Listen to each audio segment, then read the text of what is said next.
Gordon is, All right. do you want to go live with this? Do you care either way?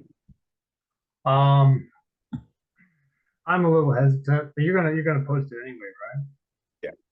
right? Okay. Um, no, it doesn't matter. Let's do it. All right. Let's send.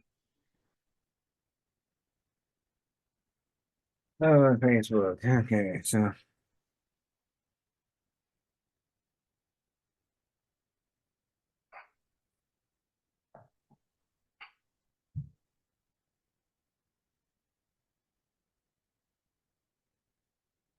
just takes a second to type this up. Okay.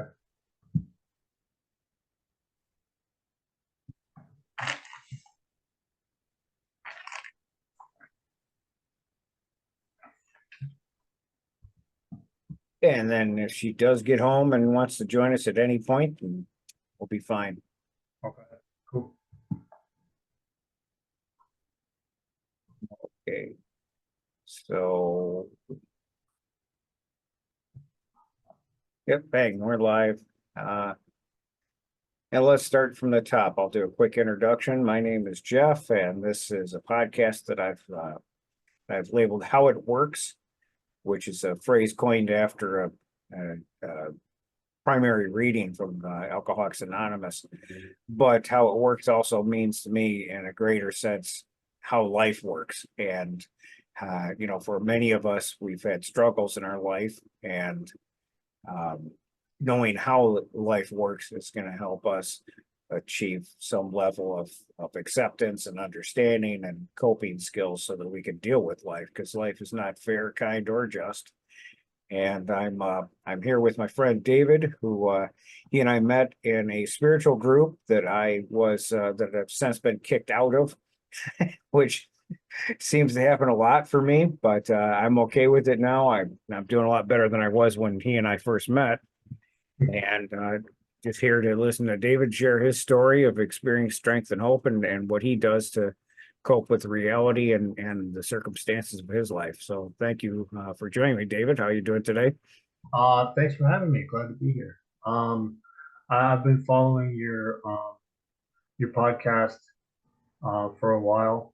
Um, that's right. We met in the Great Spiritual Awakening group. That was a pretty interesting crowd. I haven't been kicked out of that one yet, but I tend to lay pretty low on the social side. I don't like to ruffle feathers if I can help it. I find it doesn't help often, but what do I know? I'm still figuring this crap out. But you're still in the group? Huh? You're still in that group? Yeah, yeah. Although I don't see many posts from it, I'm part of so many groups now. I probably see one post a month from all of them. So, but yeah, that's interesting. Figuring stuff out. That's what it's all about, right? Absolutely. Uh, and I can say what I can say about the group, but I have a history of saying inflammatory things in spiritual groups, and that's what gets me kicked out. I'm not going to claim victim. I don't feel that I've been victimized. I think I just say things that a lot of people don't agree with, and it turns into fights. And for the past month and a half, I've changed that behavior. I'm just not engaging in that type of behavior anymore, and things are going much better for me on Facebook and in life. So, what Nice. you have some history of traumas in your life that you want to talk about, where you come from and what happened to you? Well, without getting too deep, my parents were spankers, so there's that in there. So like right off the top of my head, talk about a trauma. I have difficulty with what is it? Yeah, well, so that led to a lot of resentment early on about Christianity, actually, because I was raised in a strict Christian household, and the word that was taught in Sunday school, and then the behavior in the home were incongruous, and so that was a seed of doubt for me for early on, but still like have those habits, I guess, the early like ingrained ways of seeing the world and thinking about things. Um, so I guess that's what we're talking about, right? Trauma, like these baked in responses that we get at an early age that we carry up into adulthood. I'm in that stage right now.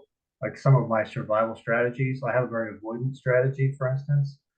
Um, Not very useful as a grown up, as opposed to a child.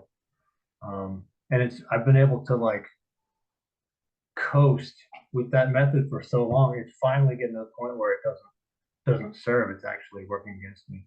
And so I have to like reinvent how I operate. Um, and it's interesting. It's been quite a journey. Absolutely, yeah, that whole avoidant personality, some people would call it shy, but I find that in a lot of cases, people who are shy are actually traumatized and they're holding back. It's not a question of just being naturally cautious. It was something that happened to you that caused you to be cautious, out of sight, out of unheard. Yeah, yeah, exactly.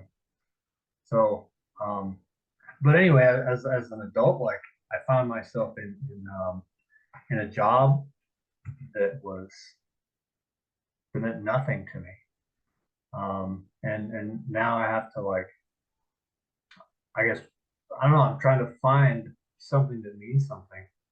Um, and still like wrap my head around the whole idea of, trading your money for time. But also like I want to spend my time meaningfully. And the whole job paradigm sort of turns that upside down. It's like, okay, you show up, put your life aside for 8 hours or whatever, and then we'll trade you some money for it, and then you can just get on with your existence. And so like I'm addressing that at the foundational level, and it's proving to be very, very tall climb. Yeah. I'm not sure how to handle it yet, but there's a lot going on, trying to solve like all my problems at once. But So do you work with any particular model of recovery, or do you just have things that you picked up over the years on your own? I would go with the second one. And again, maybe it's a strategy that could use reassessment, but what tends to work for me is I like to attach myself to groups that that have an ethos that I can understand, right? That I can respect and appreciate. And I know that the people in those groups are good people. And as I spend time with those people, sort of energy transference, um, iron sharpening iron kind of thing. Um, so I guess my strategy is associating myself with good people rather than um, focusing on like strategies themselves. Am I making any sense? Yeah. Well, I mean, that's one of the key components of recovery. You know, the way I describe to people is I'm really into the 12-step model, but the 12-step model is just one way to describe what a lot of people do naturally without any specific program. Hmm. So what you're describing is the unity portion. It's the fellowship that is helping to heal you, and that's very true. Being part of some type of group, um, instead of isolating, is it's one of the key elements to growth. So we have recovery, unity, service, and those three things are basically self-awareness, fellowship, and service is service. If you can do something to benefit other people, it helps build your esteem and your sense of self-worth. Hmm. So I like that model. I've been to Alcoholics Anonymous. I used to be in the military. I used to get blackout drunk, and I was ordered to attend Alcoholics Anonymous. So that's how I knew about that program. Um, I liked it at first. I found it tend to draw. Um, how do I say this without sounding insulting? It tends to draw like a dreary attitude. At least the groups that I was associated with, um, a lot of unhappy, I would say white knuckling type situations. I didn't feel like that was bringing me up really. So I stayed away from that, but I still I respect the program. And again, if it works for you, great.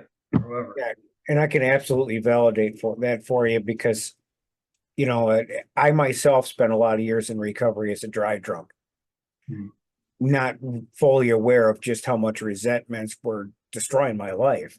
And many people in recovery slip into that dry drunk model where they've lost the desire to drink, but they're not really working on their character defects and their resentments. And so they have a negative attitude and it scares off a lot of people.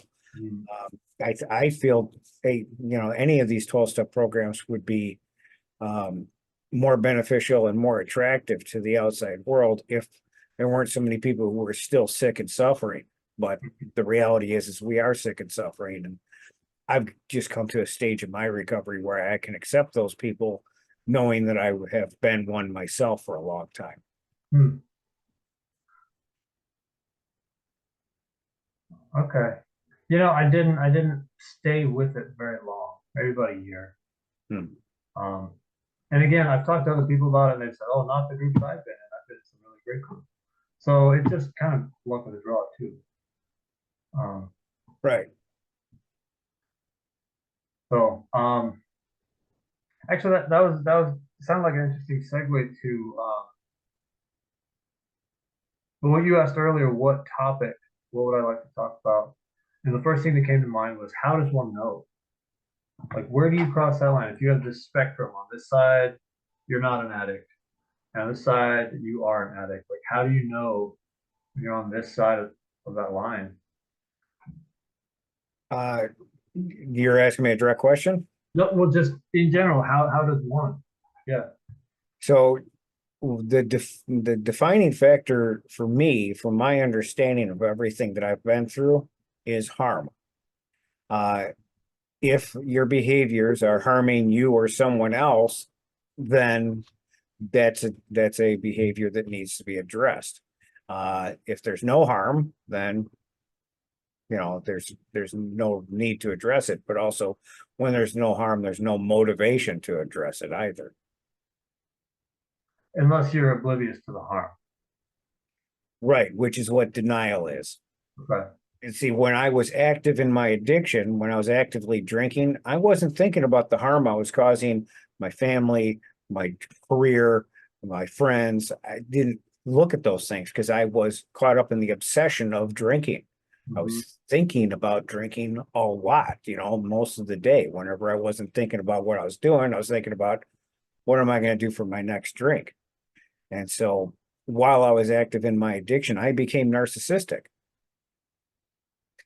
And then once I break that and I start having to face the reasons why I wanted to escape, now I'm developing self-awareness and becoming more empathetic. And, I start to realize the harm that I caused and how I basically drank my first marriage away.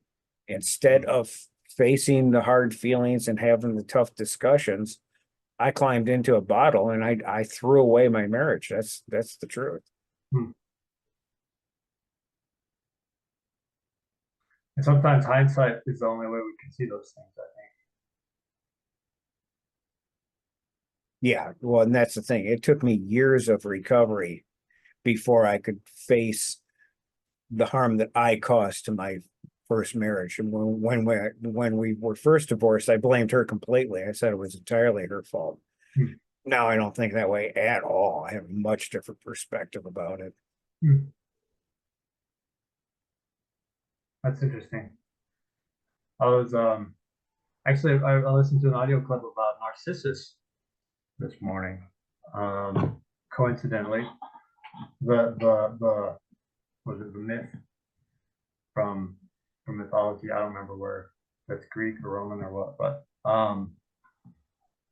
what was it that was interesting about that? Um, oh yeah, this dude falls in love with his own reflection, Right. which is like an obsession, but with a substance instead, or an activity even that's separate. So I guess harm, when you calculate harm, in that calculus is other people, like how the waves you generate, right, propagate out and affect everybody else. So you just have to talk to those other people then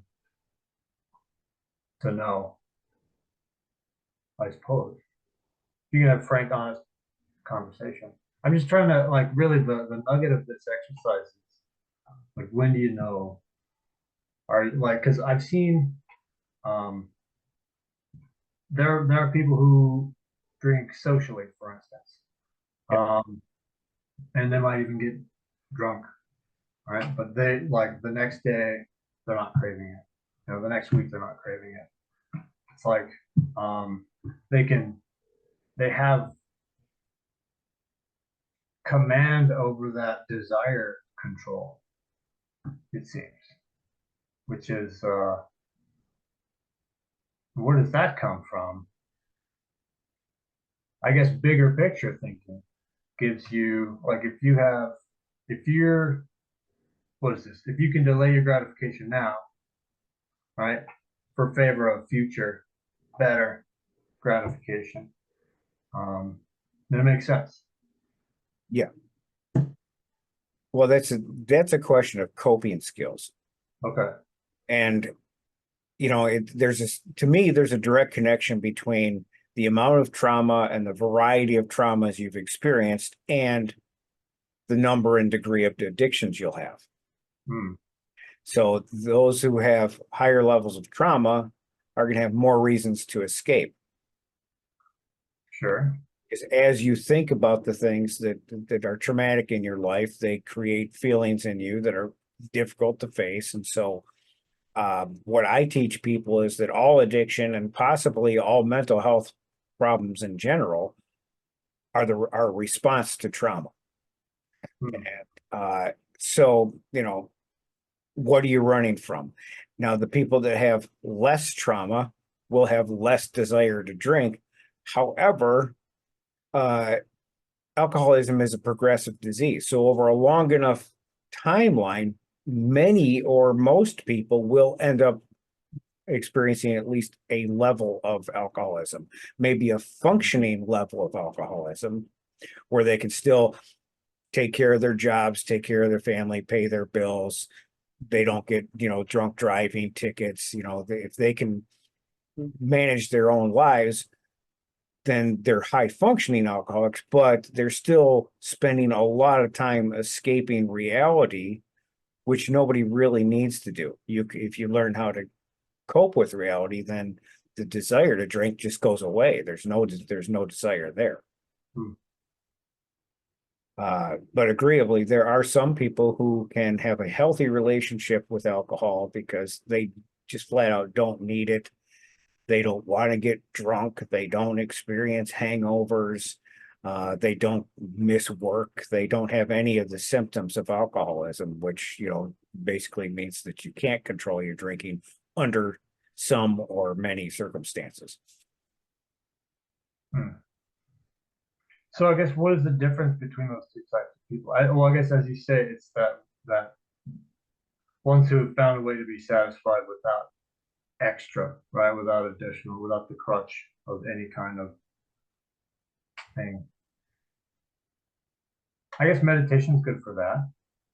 Absolutely. Um, hmm. Well, and a relationship with a higher power replaces that for many people, because when you're trapped in an addiction, that becomes your God. Worship. Yeah, you tend to worship. It's like, oh, that drink, that pill, that line. You experience these sensations, which is the same thing that people who experience the benefits of prayer will enjoy, because Hmm. it's funny. Prayer for me does the same thing that alcohol used to. Really? Yeah, and not in the physical sense, but in the cause and effect sense. I used to drink to forget about my problems, to escape my inhibitions. Now I pray, and because I pray, it's like I turn it over to a higher power, wherever it is that's been bothering me, and I'm not thinking about it. Achieves the same thing. I'm not thinking about it, or I'm not thinking about it. I'm not thinking about it because I'm drunk, or I'm not thinking about it because now I have a faith that it's going to be taken care of. Mm-hmm. And faith is an interesting thing. I've watched how faith, when I stop trying to get what I want and just go, okay, let's see what happens and trust that whatever happens is what's supposed to happen. When I take that mentality, then things are working out better for me. More opportunities come. I'm in less conflict with life. That's that Wu Wei, right? The path of non-action or something like that. Right. The path of non-resistance. Right. Okay. So yeah, I get a lot out of that. I enjoy that group, but even in the best of these Facebook groups, I'm finding, pretty big ego trips, So Well, I mean, yeah, people. You can't control people. People are going to be who they are. yeah. But um, hmm. So, well, I don't know how philosophical you want to get, but I go back and forth on that one too. Like, how do you know what you want if you don't want anything? If you don't want anything, and you be satisfied with whatever comes along, do you actually want that thing that you got? I guess after the fact, how's that work? How do you get anything done without wanting it? Well, here this is very philosophical, but if you really understand the concept of powerlessness and acceptance, then you start to take the mindset that life is happening for you. Hmm. In fact, there are theories in quantum physics that would suggest that everything that we're experiencing here in this third dimension is really a hologram of events that are happening on the outskirts of the universe. So we really do not control anything here. The only thing that we control is our ability to focus on something. That's our free will, is where we focus our energy. Attention. Yeah. So if you understand that life is happening for you, then there's a finite number of opportunities that are going to come in your path. And the idea in recovery is do the next right thing. Hmm. So a next right thing, a simple thing like you're walking up to a grocery store and you see an elderly lady struggling to get through the door. You stop and hold the door for her. I didn't have to do that, but the universe presented me with that opportunity. And what's going to make me feel best about myself? Being selfless. Mm-hmm. And that's what I base my actions on. All right. What is going to leave me feeling peaceful? What is going to leave me feeling as though I've served a greater good? And that's where I place my energy. And that's what I need to do, because when I'm not doing that, I slip back into my ego where I'm operating on the things that I want. And when I'm doing the things that I want, then a lot of times I'm experiencing struggle because I want more than I can have. And that's just basic human nature. We all want more than we can have. Yeah. So does that make sense? I mean, ask yourself, why did you want to do the podcast? Well, you invited me, and I I respect the group and the ethos. Um, and I imagined we would probably have stimulating conversation. And we have thus far. Yeah. Yeah. Right. I'm all about it. Um, but yeah, so this is like addiction and recovery focused, which is, I suppose, central to my life. Like I drink and use THC products, and I guess probably based on your descriptions, I'd mark it as functioning. Um, and I don't know, I'm still on that fence. Like, is it actually a problem? Because everybody says it's a problem. Not specifically about me, but like, drinking or whatever. And so I'm left wondering, am I doing it right? Am I doing it wrong? I don't know. Like, what is right? What is wrong? As far Yeah. as harm, I would say there is time lost. That Narcissus moment, right? Staring too long into the pool at my own reflection, rather than um, being in service to somebody, right? There is that those quantities of time I'm taking much for myself. And I guess from that aspect, you might mark that as harm. Yeah, so that's where my head's at right now. I'm just thinking about it. Yeah, well, this is a great discussion, and I'm glad it took this direction because most of the people that we've interviewed so far, they're on the other side of it. They've already made their decision. They've already done this other thing. But if you take a look at one of the key premises of our organization of mixed recovery, we do not require abstinence.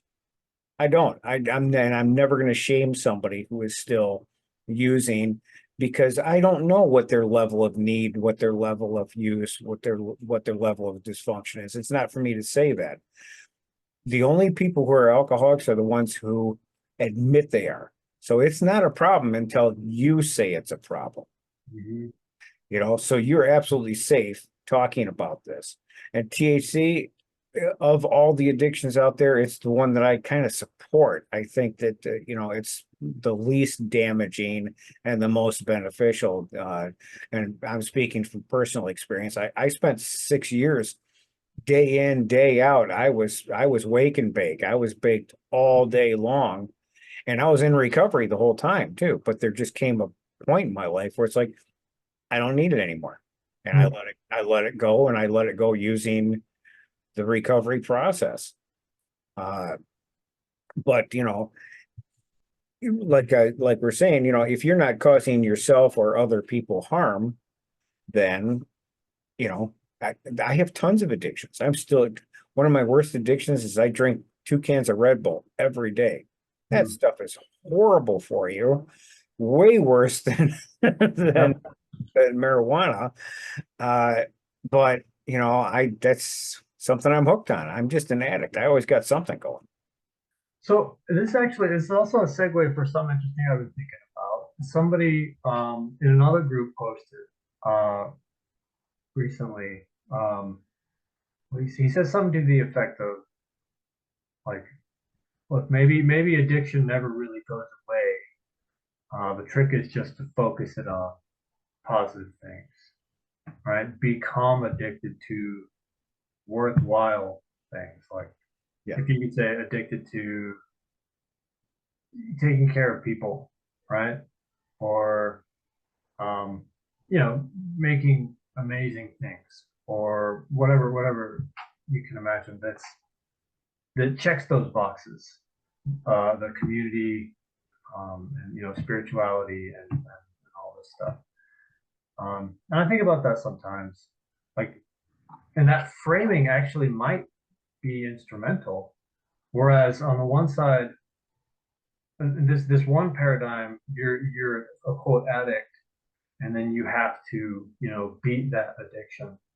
And then this other paradigm where you just own the addicted part and you just channel it towards something specific that's good. Um, and I'm just freewheeling. This just popped in my head. No, those are also valid points. Two things I'd like to comment on spinning off of that. First, it becomes more obvious that drug usage is becoming drug abusive when you start lying, hiding, sneaking, cheating, stealing. You adopt those behaviors, you're increasing your levels of denial and dishonesty, and that's very harmful for your being. That it causes you to hold a lot of negative energy. If you Mm. can be honest about your usage, then it's far more manageable, you Hmm. know? And so you being upfront and honest with me is a very, very good sign.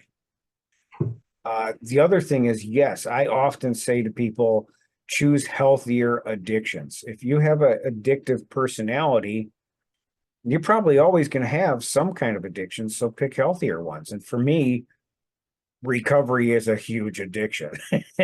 Recovery has replaced a lot of my other addictions. Like music. Music's a great addiction to have. People get addicted to meditation. People get addicted to their religion. People get addicted to, uh, you know, sports. That's the other thing. I see a lot of people in recovery groups. They're all buff and they're pumped up and they're posting pictures of themselves, working out. Mhm. Fitness becomes a healthy addiction for people. I've seen that. I've seen that. I just thought they were weird people. But actually, that's a pretty good one. Like a junkies. Sure. Oh yeah, I've been a music addict for a long time, and it's a huge escape. I mean, I put on some music, and I am completely in another world. And when people post new things in the group, I listen to every single thing that gets posted. Oh wow. Okay. I try to. There's a lot. But yeah, that's interesting. It's nice to hear some of these thoughts validated. These are things that I just sort of ruminate about and might not necessarily talk about with anybody. So, Yeah, and I'm really big into it because I have a very traumatic past, and I have a lot of issues that I'm working on, and I'm a part of like 9 different fellowships right now. hmm, Uh, I'm not as active in all of them. My primary one is the one that deals with alcoholism, but I do a lot of groups that deal with codependency too. And I just found that I have a lot of behaviors that need attention, and being involved in these recovery groups, it's like a daily reminder of what I don't want to do anymore. hmm, hmm. Do you foresee a future where recovery might be a smaller part of your life? I'm hoping to have it actually be a bigger part of my life. I'd like to make a living in recovery. Okay. Um, so is that going to happen? I don't know. I really honestly don't think that there'll come a time where I'm not involved in recovery at all, because I've seen what happens to me when I stop being involved. You know, Hmm. I had to develop a certain set of routines, and I've come to rely on them, that I like myself better in recovery than I do when I'm out of recovery. So what it sounds like, and I've thought about this before, just to sort of paint the scene, I've had this thought. Well, like when you quit something, there's the act of like turning away from that thing, right? You used the term running away from earlier, which I really like. Um, and that's crucial, right? That departure. Um, but at some point you have to run to something else. Right. And that's the part that's tricky for me right now. Like I'm at that crossroads. Like I've picked this running away, right? I want to leave this way of being. Um, but what is the right way to pursue, right? Like, how do you know? I guess you just, I don't know. That's the tricky part. I'm not sure I want to know. But it, I'm sorry, go ahead. No, well, I just wanted to ask, I mean, what's your sense of higher power? Um, I would say a little jaded, even still. So raised like Baptist, fundamentalist, charismatic Christian, um, and then turned completely away from that into like staunch atheism. And now realizing maybe I threw some of the baby out with the bathwater, and revisiting um, these concepts without all the legalism, without all the bullshit. So where do I sit with a higher power? Honestly, the first thing that comes to mind is I'm still learning to trust my own intuition. So that's still kind of a seeking. I'm still on that journey. Okay. Um, do you enjoy that Taoist group? Do you like enjoy that philosophy? Yes. Yeah, it's good. Okay. So when I run into people that, they're not enamored by the God concept, I automatically turn on that and say, well, what about peace? Because whether you believe in God or not, everybody can experience peace. And if you let peace become your higher power, then that's your benchmark for mental health and decision making. Which thing is going to bring you more peace? Hmm. Going to, Not just today, right? But tomorrow too. yeah, Yeah. yeah, not the quick fix, but what's your long term, what things are you gravitated towards that will bring more peace? It sounds like meditation could be one of them. Yeah. Yeah. Yeah. Just sort of need to foray into new things, I think. It's funny. I feel like habits, like old ways of being, are almost basically these old rituals we follow, right? Like where we sleep, how we eat breakfast, with the way the sun shines in the room in the morning, like all these things that were present when you were this old self. And now all these things are the same and you're trying to be this new self. So that's something actually I'm going to work on, like actually rearranging things in the household in my life. Yes. Yeah, absolutely. That's one of the things that you're absolutely encouraged to do is to change your atmosphere. Okay. Yeah. And that's so, I don't know, it's kind of intuitive, but it's also kind of counterintuitive. But I know it works. I've done similar before, like just moving the bed, right, to a different part of the room or rearranging the furniture. There's more construction, new spaces to dwell in and travel, visiting. Um, Honestly, I think part of the problem is, and again, I don't want to not to offload responsibility, but to sort of maybe describe the background. It seems like I get the impression, I feel like we're meant to be nomadic people, but we'll buy a house and you just live in that house basically forever, Yeah. and you don't move. And there is that, so that whole like that human nature exercising its natural will, like that is now held firm. It's in place. Um, and I honestly I think these addictions, these quick fixes, are ultimately like remedies for those situations that deny us our own natural existence. Yeah, absolutely. Well, and you just spoke from the same understanding that Jesus had. Hmm. Jesus says, "Consider the lily of the field, how it neither works or toils." And basically what he's trying to encourage people is to live a life of non-attachment, Hmm. like you said, nomadic. And as soon as you settle into a house, you're giving into your ego. You're creating an attachment. You're saying, okay, this is where I live. This is what I'm going to do. I'm going to wake up every morning in this place. And you become very attached. And so you stunt your growth. So ego always seeks comfort and stability and predictability. Sameness. But the real you doesn't need any of those things. The peaceful you could live in a different place every day and still be at peace. Yeah, yeah. It's funny. It sounds like, I mean, I've been here before. I've held this peace before, but sometimes it just slips away. It's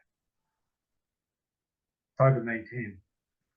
Right. And the other thing you mentioned is, that we're never cured of addiction, and that's true. we are never cured. Bill W. discovered that. He says, we're never cured of alcoholism.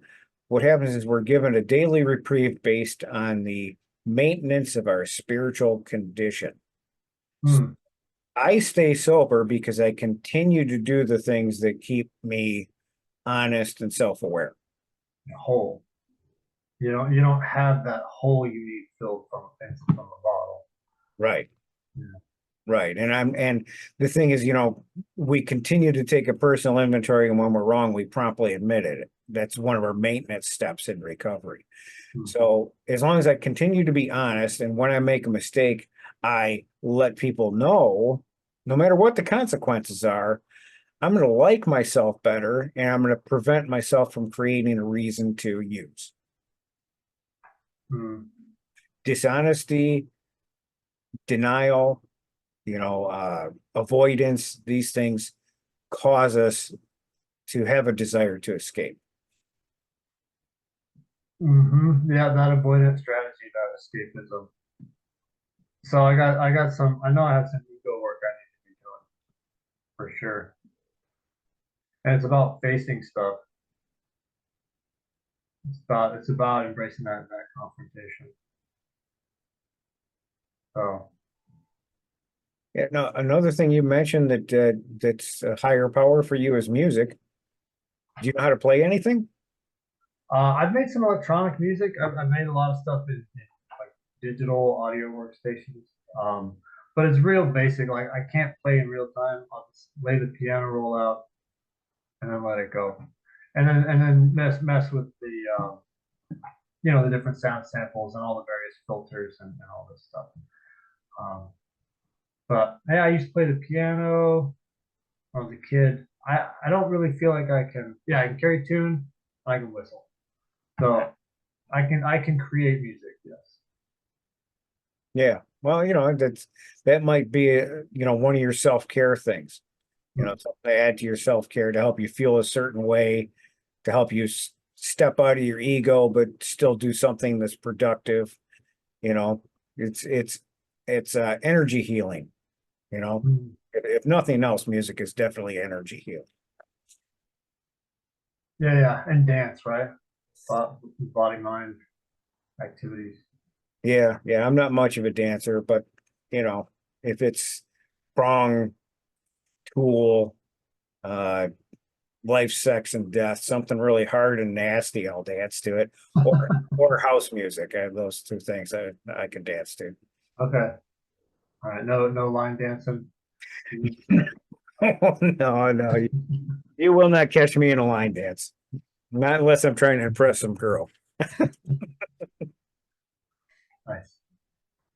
Um, it was very interesting. You seem to know how long have you been in 12 step? Like how long have you been of a mind to care about the topic of addiction, would you say? Well, I started in 1989. Uh, And I was in recovery for 4 years, and then I kind of got the idea that I graduated and I had an 11-year dry drunk. I was sober, but I still had all my character defects fully intact. hmm. In and out, in and out. Basically, I've been back in recovery for 10 years now. The last 10 years has been pretty consistent, maybe even 11 years. I'm not sure, but um, there came a point about 3 years back where I just realized, no, I believe in this stuff. I see how it's working for me. I'm committed. I'm going to go ahead and spend the rest of my life.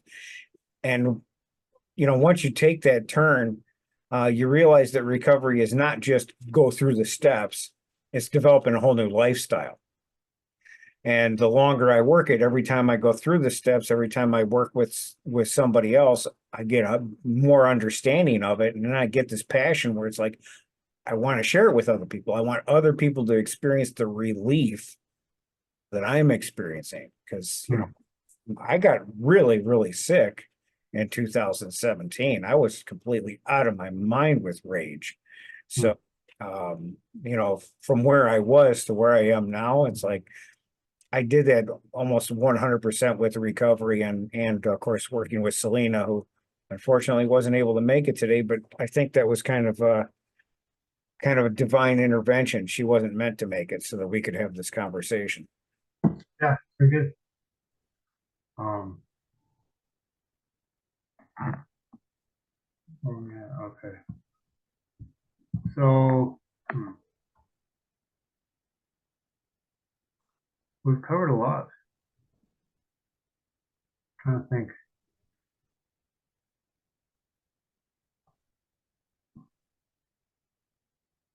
I thought I had another question. I lost it. Hmm. But Well, your previous question, you asked me how long I've been involved in this stuff, so I don't know if that helps. oh yeah, that was I don't it must have been adjacent. But it was I'm trying to think about mine. My first wake up call, I guess, would have been 2001. Yeah. So I've been cognizant of a need to quit, right? For 15 years? No, 25 years, give or take. So, I mean, need it's other people saying you should stop this, right?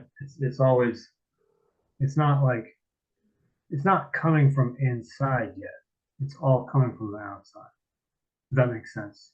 Yeah. Like I haven't owned that mentality. But like you say, you have to admit it.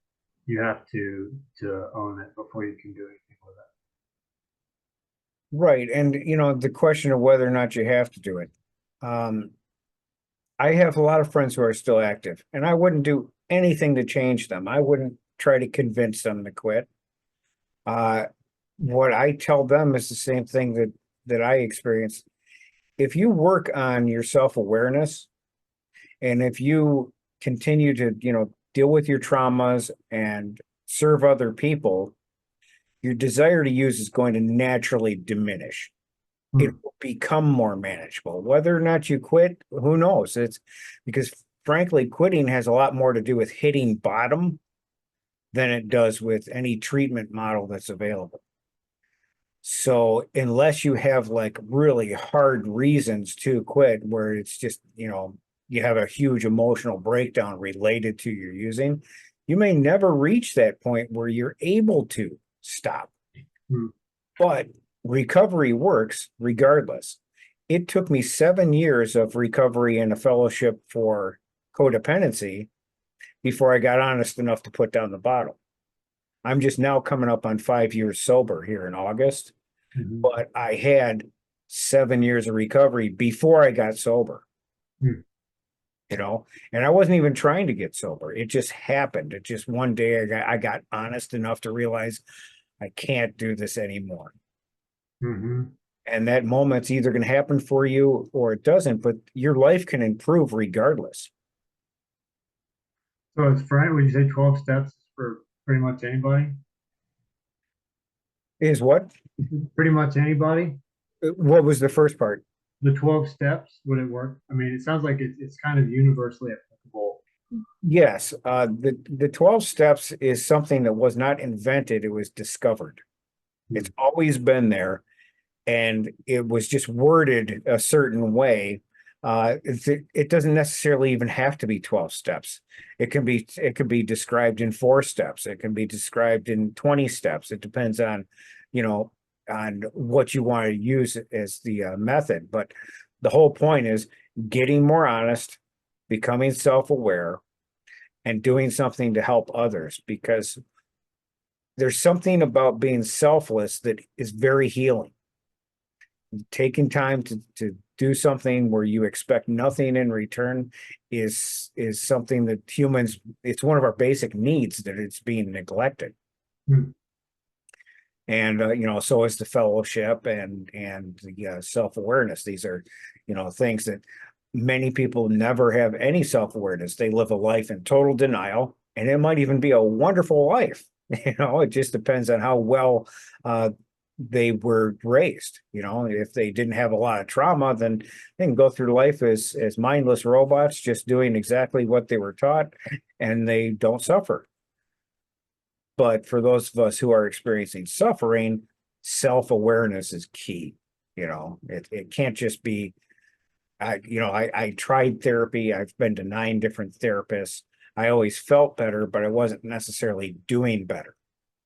I started doing better when I developed self-awareness and realized I have a choice. I can change this behavior. I can choose something different.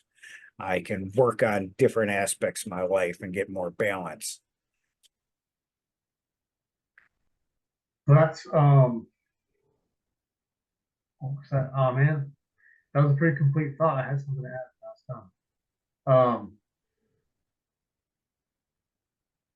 You're talking about developing self-awareness. Um, yeah, it's one of those things like earlier when you were talking, in my head, I was like, man, I could really go for a cigarette right now. And it was that moment when you were saying, what is it, service to other people. And it's not that like not getting up and going and getting a cigarette is some sort of service to you, but it is sort of a like there's some deep need that wants that thing right now, and I'm gonna wait, right? Like I'm not gonna do it right now. I'm not so impatient. I'm not so like after it that I just have to jump up and go get it right now. But that it pops up and then you have to push it away. That almost sounds like a mark of addiction. It's a trauma response. Hmm. And yeah, I mean, obviously, if you're smoking, you're addicted to cigarettes because there's Right, no good reason in the world to smoke. right. I'm not faulting you. I smoked for 20 years of my life, and I've smoked just about everything. If it came in a pack, I tried it. Um, but yeah, when you get the impulse to do something other than what you're doing right now, Mhm. that's your emotions becoming overwhelming, and you need like this crutch to push through the emotions. It's not, and I have a whole bunch of those. I've got things that trigger me, and I just automatically turn to something. You know, Go-tos. Facebook's a huge addiction for me. Uh, You know, I when I start to feel emotional about stuff, I'll start surfing the Facebook or Instagram. okay. Yeah, it's almost like you get the trigger and then there's a response, where you can go and like be cool. Like it sort of takes the edge off of that, what that trigger brings. Hmm. And it sounds like what we're talking about, what you've been advocating is to when that feeling comes up, rather than act on it, rather than avoid it, right? I think this is where the mindful meditation comes into play. Just sit with it, let it be, um, and carry on. That's what I know. Right. Well, and the other thing, one of the reasons why fellowship is important is because we have this innate need for confession. Hmm. So the fact that you admitted it to me is part of recovery. Confession's a very, very big part of recovery. I go to a table, I sit down and I say, my name's Jeff, I'm an alcoholic. That gives everybody else at the table permission to admit that they're alcoholics. Right? Yeah, yeah. Yeah, I think about that. Or go ahead, but that's a good example. That's a good reason to say that. I think about that from when people say, like, from attending Alcoholics Anonymous. I even did it myself, and I felt dirty saying it. I got up and said it because everybody else was. I was like, wait, I don't actually believe that. I don't feel that here. Um, but, but as ceremony, it makes sense, right? Like, well, and then for you, you mean it as so. Well, and I don't have any shame attached to it because I'm not an active alcoholic. I'm an alcoholic in recovery. It's a way different monster. I'm not currently using, but I have to remind myself that's where I come from. Mm-hmm. Yeah, and it does, and that that's good leadership. Setting the example, paving the way. Absolutely, absolutely. And that's one of our mottos, you know, we need to give it away to keep it. Hmm. That confession, yeah. Well, yeah, and that's it's disarming, that moment of vulnerability.